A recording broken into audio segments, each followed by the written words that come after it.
Pomponius Stylus.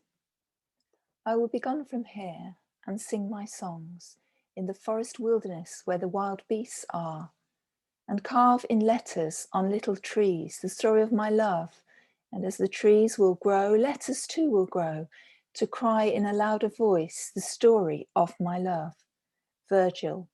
Rome, AD 21, Emperor Tiberius, chapter 5. Pomponia had expected her marriage to Aulus to take place around this time, but the family had received word that there would be a delay of 1 more year. The campaigns in Pannonia had required the extensive building of fortresses, roads, and bridges. Aulus was well respected and had forged out a significant career as a great general. He needed to complete his work before his marriage and settling back in Rome. Pomponia was happy for another year of freedom and had not wasted her time. She visited the forum with Hannah, disguising herself as a servant dressed in shabby clothing, mingling with the market traders, basket in hand. She got used to being pushed and shoved, returning a coarse shout and a raised hand at those around her. It was an exciting game for Pomponia, flirting with peril, always the possibility of exposure. Putrid smells wafted from filthy water gullies. Exotic birds and animals screeched in their cages along with a cacophony of vendors' voices, each vying for a possible sale. Perfumes of the East pervaded the air, meats, bread, olive oil and terracotta containers stacked precariously on rickety tables. This exotic mixture of human endeavour, voices, experiences and turmoil created a heady air of intoxicating sweetness and suffocating odour over the narrow labyrinth of roads and side streets. More importantly to her were the conversations she heard from women slaves. There was no news of Hannah's sisters. Stony-faced silence faced them whenever they asked questions. The individual lives of young slave girls in Rome were not remembered, recorded, or even given any significance. They were bought, sold, moved, and very often disappeared. Without any skills or accomplishments, no one cared about the difference one from another. Healthy, skilled men were valued, weak and vulnerable women discarded and replaced. Pomponia witnessed the indignity of men and women chained together, naked, sold. Plaques hung around their necks, scratched out descriptions of character, education, health, and intelligence. Many were no more than 16 years of age, haggard, bruised, some branded, passed from one form of servitude to another brutal bondage. She asked Hannah why there were no older men or women sold in this way. Hannah dropped her eyes, and as she drew Pomponia away from these scenes, she spoke in a quiet voice. Very few survive beyond the years of 17 under such harsh conditions. There are no records of those who die. These are the rumours I've heard amongst the slave communities. Mistress, I thank my God every day for the household I serve in, and wish that I may always attend to you. Pomponia wrapped her cloak tighter around her slender body. Was it the cooler days of autumn that made her shudder? Or was it the sight she was witnessing, humans' inhumanity to fellow humans? She vowed to make a difference with her household. She would not be silent. When married, she would take action. Finally, the day arrived for the long-awaited visit to Villa Livia. To Pomponia's wide eyes, this was much grander than any villa she had ever known. A palace built by an emperor for his beloved empress, Augustus for Livia. White exotic peacocks from India strutted along the avenue in front of the villa. Goldfinches darted amid the oak, cypress and pomegranate trees. Graceful green terraces swept down to the distant banks of the river Tiber. The Dowager Empress Livia now spent many months there in retirement. As the heat rose outside, she found refreshment in the many underground rooms exquisitely decorated with frescoes of birds, plants, blue skies, and distant mountains, adding to the tranquility and atmosphere of these peaceful rooms. Pomponia and Julia took time with their great-grandmother. They sat with her in the late mornings, enthralled as she told them of her life as empress with her beloved Augustus.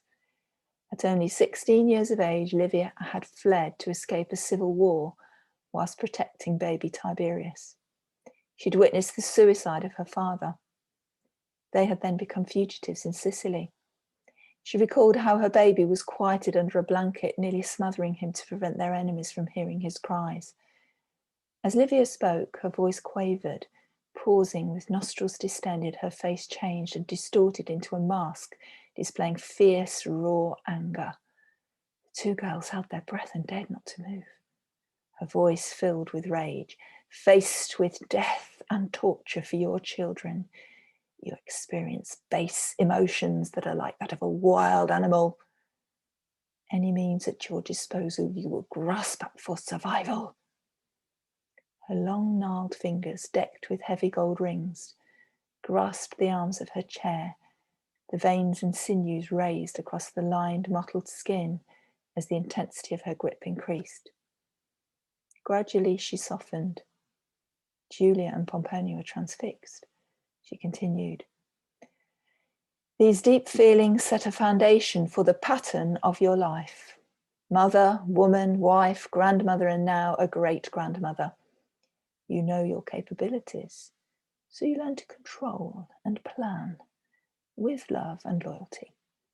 The iron of your heart becomes tempered with trials of fire. As women, we cannot fight physical battles. We do not voice our commands in public. However, we have strengths and an armory of qualities we can use. These are far superior and more forceful than the sword. You can equip yourselves for the battle of life. You must know how to respect your husbands, but also to boldly speak out when it is necessary. Men are flesh and blood like us, and a confident, fearless ruler has the backing of an even wiser, discreet woman behind him. Many times my life and those of my beloved family have been threatened by political maneuverings. Do not be naive.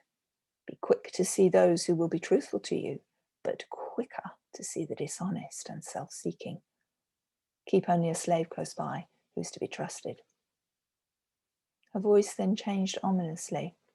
Her eyes darkened. "There are actions that I have taken, deeds I have done, always to uphold my family's position and the permanence of our great empire. I will not be judged by what I know to be right for the greater good." Julia and Pomponia looked on wide-eyed and innocently just listened, not knowing the full import of the words spoken by their great-grandmother on this occasion. She passionately spoke about caution, loyalty, her devotion to Augustus, her ruthless determination to secure rulership for Tiberius. Livia was clever, witty, and wily. She made hand signals to the slaves silently. They carried out her will. Pomponia missed nothing. The intensity of emotion and time spent talking soon began to tire her. Nor approached her mistress with wine and fruit. Assisting her onto the couch, the two girls left discreetly. Pomponia looked back at the scene. What unspoken sign language did she speak to them? She'd spoken so vehemently of her immediate family. Did she ever care for the personal feelings and welfare of the slaves? What was their role in her life? The girls wandered companionably through the vast palace gardens, chattering happily together, speaking of their forthcoming marriages, the happy times they could look forward to with children of their own, the intricacies of family relationships within the Julio-Claudian dynasties. As they spoke, the leaves rustled when there was no breeze. Shrubs and bushes looked sinister. Flocks of birds swept up from hidden corners, disturbed by someone or something. Pomponia raised a hand to quieten Julia. Listening, they turned and heard the familiar sound of retreating steps and garments passing over stones. Dark clouds raced overhead was not their only cause for unease and a chill in the air. They hurried back to their apartments. Breathless, they slammed shut their door. Julia was terrified, physically shaking. Pomponia called for Hannah. Taking one look at them, she quickly took charge. She wrapped them in blankets and prepared hot drinks, humming familiar tunes of their childhood, songs of the Hebrews. For a few moments, comfort and security encased their arms around them. Weight of responsibility drifted away. Anxious cares no longer bore down on their minds. The next day, Empress Livia was sick. The whole palace was in an uproar. Physicians, magicians, and priests came to offer their cures and rites. On the third day, the dowager improved and called for the two girls. She held out her hand for them to approach. I have greatly enjoyed having you with me. I'm only sad this sickness came. Now you'll be returning to your families. Come to me again when you're married. We will have much more to discuss. You are privileged women of Rome. I have a final few words I wish to say to you both. Dismiss the slaves. One unspoken gesture from Livia, the slaves drew the swags of drapes across the windows and left the room. She waited. Seconds passed, doors closed, as silence and shadows descended. The Dowager Empress drew her shoulders back and continued.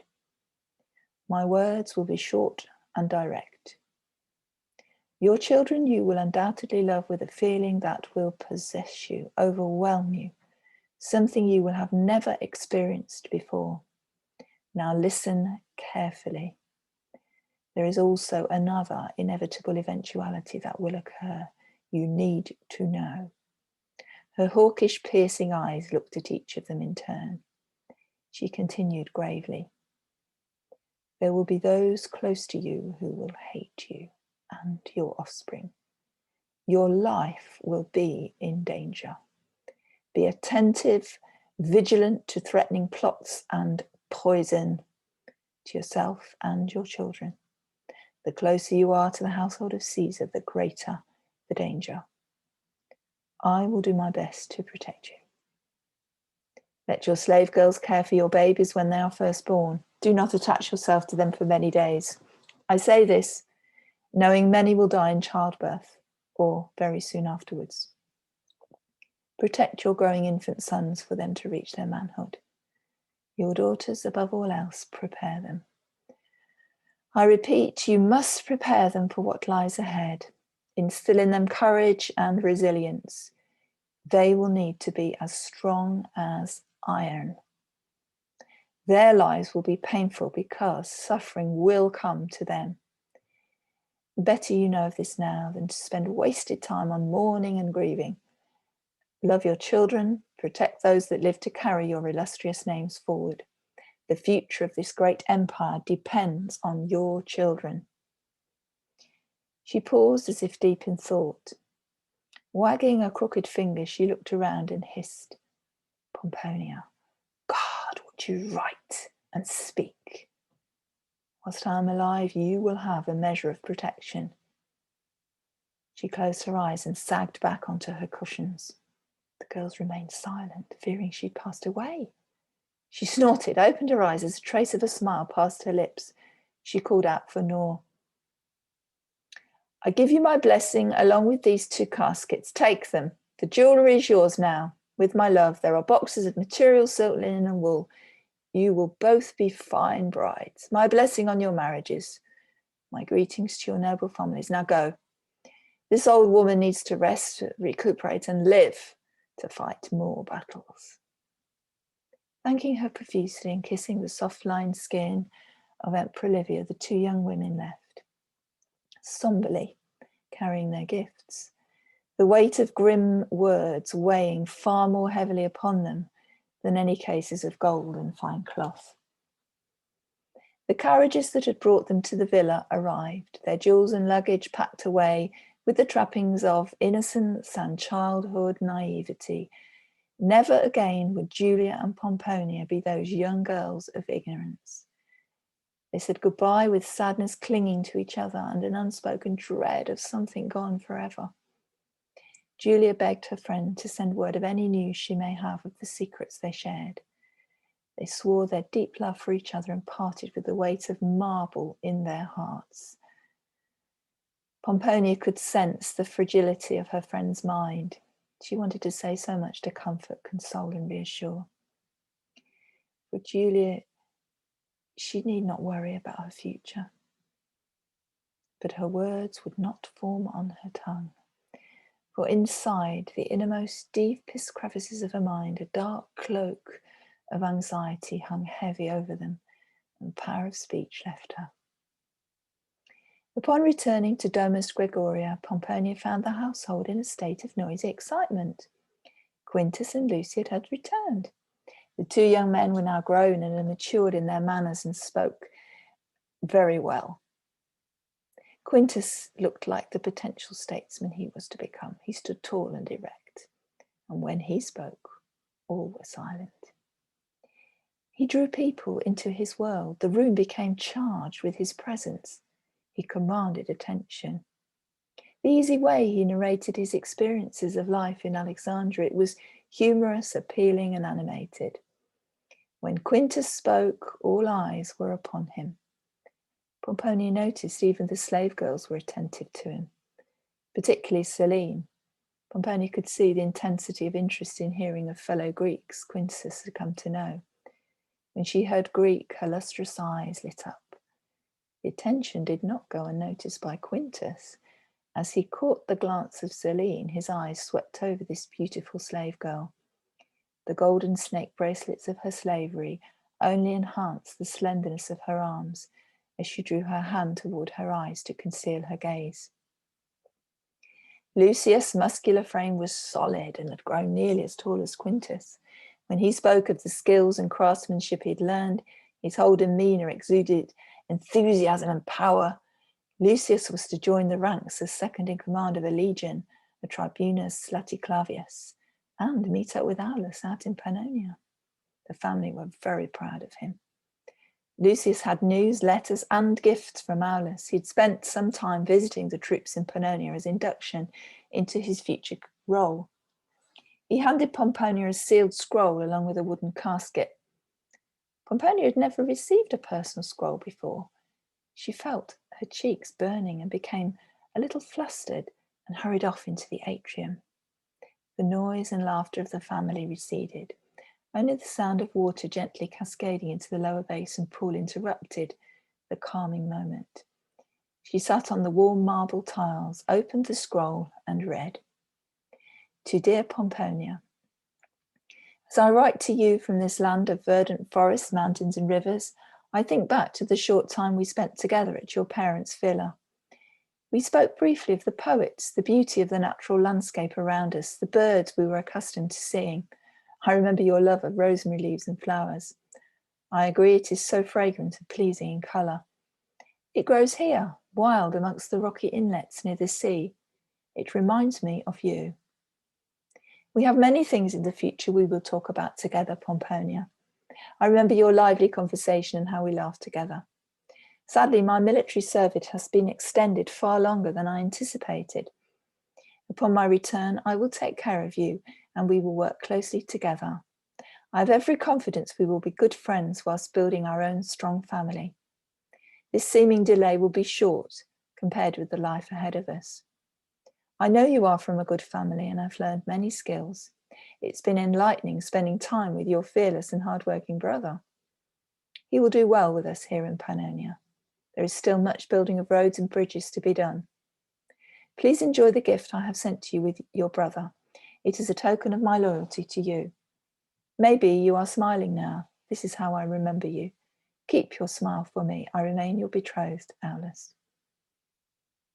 As Pomponia read and reread the scroll, looking intently at the seal, the family markings of her future name embossed on the seal, she started to feel a strong desire to speak with Aulus again. There were so many subjects she wanted to get his opinion on. What could she tell of this man from his writing? He had remembered their conversations and mentioned things that he knew were close to her heart. His commendation of her too. Perhaps he would be kind and a thoughtful husband. He had hoped for their happiness in the future. How she longed to talk to him more. Could he be the person she could confide in and share her inner concerns? Could he be the one to enable her to act and be understanding? Would friendship and affection grow into love between them? For an unknown reason, her mind wandered to the words of her great-grandmother. Your daughters, above all else, prepare them. I repeat, prepare them for what lies ahead. She had just a little less than a year before her marriage. She would make a preparations list of everything she needed to do. It would be a practical list of equipment, belongings, and provisions she would need for her future family life. Along with this, Pomponia decided she'd also write a chart of personal attributes and character traits she would need to cultivate and to collect to be part of her personality. Her great-grandmother had spelt out the challenges she may face. Pomponia remembered the fear she'd felt that day at grandmother's. She did not want it to remain with her. She clenched her teeth, her jaw tightened as she lifted her shoulders back. Pomponia Graecina, soon to be the wife of the great Roman army leader Aulus Plautius, would be prepared. She would go into marriage as if preparing for a military campaign, and she would be a conquering empress of her own household. Her confidence soared as she composed a short note for Lucius to take with him to Aulus in Pannonia. Your most humble Pomponia begs to address a reply to her betrothed Aulus Plautius. Please forgive me, I've never received correspondence from anyone before. I'm not familiar with the way to reply. I do remember well the day we visited and the time we spent at Villa Julian. I've just returned from visiting my great-grandmother Livia at her country residence. It reminded me of the beauty of the forests and valleys I've wandered in and enjoyed as a young girl. It will be something we can share in our future travels. I write daily my observations and thoughts in a journal. One day I will share them with you. I also remember with happiness your kindness to me when I sustained a fall from my carriage. I have many things I wish to speak to you about, Aulus. Your life, your family, your home, the care we will have of our shared assets and interests, our justice to those that are vulnerable. Having children will bring us such great joy. I look forward to us sharing our life and home. May your return be safe and speedy. I remain respectfully, Pomponia. Lucius returned safely to visit the legions in Pannonia. Quintus, however, spent some 3 weeks at home with the family. He brought with him many books and manuscripts. Gaius delighted in looking through them with his son. Pomponia loved to listen to them debating. Quintus spoke of great discoveries in science and the mechanical machinery he'd seen. He showed them drawings of devices that could draw water from deep wells without individual buckets. Quintus enthused about the inventions using water to power wheels. He had the writings of Stylus and was fascinated by his work with water clocks. Quintus recounted names one after another, great scholars he'd met and their books he'd read. The Greek historian and geographer Strabo had given Quintus a passion for maps and cartography. He showed them copies of drawings and map work. The lands surrounding Rome, Britannia to the north, Libya and Ethiopia to the south, Arabia Felix east and Asia, India. These names all sounded familiar to Pomponia. She remembered the animal collectors that had spoken of the places where they'd been. She thought at that moment of Kofi. Was he still in Rome? Had he escaped to his freedom along with the royal black cat? What of Fabius? Were the cubs being reared at their villa? Would Fabius have been able to keep them secret? Pomponia's mind wandered from wild animals to exotic places and fascinating inventions. She heard Quintus describing the wonders of Alexandria. Father, it is a masterpiece of architectural design, second only to Rome. The streets are broad, wide enough for chariots and horses side by side. The buildings are all connected. The city built according to the Hippodamian grid plan is magnificent. When I returned, I came via the port of Diakarkia. However, Alexandria is something to be seen in depth and width. The ships I've seen arriving there from far-off places, India and Ethiopia, huge ships transport the grain we import from Alexandria. Rome certainly benefits from this merchandise. It is a city rich in culture, entertainment, and knowledge. I could not bring all the many books and goods that I had amassed while studying. So I wished to return just once more to complete a study I was doing with a fellow student I met there, Diodorus Apollonius. He and I were reading the works of Philo. We hoped to meet him, discuss his philosophies and understanding of the writings of the Jews, concerning our rulership over this growing number of people. The Jews in Alexandria are an intriguing people. They're given land near the royal quarter. They're vast in number and diverse in their traditions and beliefs. They have their writings written in Koine Greek, a work by 70 scholars. I've read some of this and seen translations into our Roman tongue. With your consent, Father, I aim to return to Alexandria for a further 3 months to study this further. Gaius had felt the hand of Pomponia pulling on his arm. As he reluctantly turned towards her, he knew that look in her eyes. It would also now be his heart she was gently tugging. She was engrossed in all that Quintus had been saying. Those deep brown eyes now looked at her father. Dear father, please, if Quintus is to return to Alexandria one more time, may I go with him, please? Within a year I'll be married, bound to a new home and many responsibilities. The more I can learn of places, people, and these great new inventions, the better I will manage my household, the better wife I will be to my husband. I would be safe under the care of Quintus and would never leave his protection without a slave girl and companion by my side. Father, please let me go. Gaius had in all his years never been able to resist the pleadings of his beloved Pomponia. Her imploring eyes melted his soft heart's resolve to say no. Even Quintus, ready to refuse to take Pomponia, gradually realised that this proposition could be to his advantage. His thoughts strayed to the delightful Selene. His sister would bring her young women with her, and Selene included in the entourage. So after feigning that the whole idea was out of the question, Quintus proposed, as long as she was always chaperoned and promised to bring along the slave girl that was Greek-speaking, because she would need someone who spoke fluent Greek with her, then he would be happy for her to accompany him. Their father put his hand to his chin and thought silently. He shook his head and, raising a hand of resignation in the air, said he had just one condition to be met.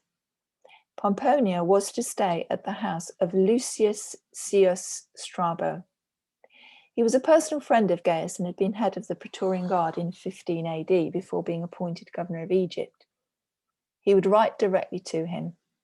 He would be her guardian while she was in Alexandria under his protection.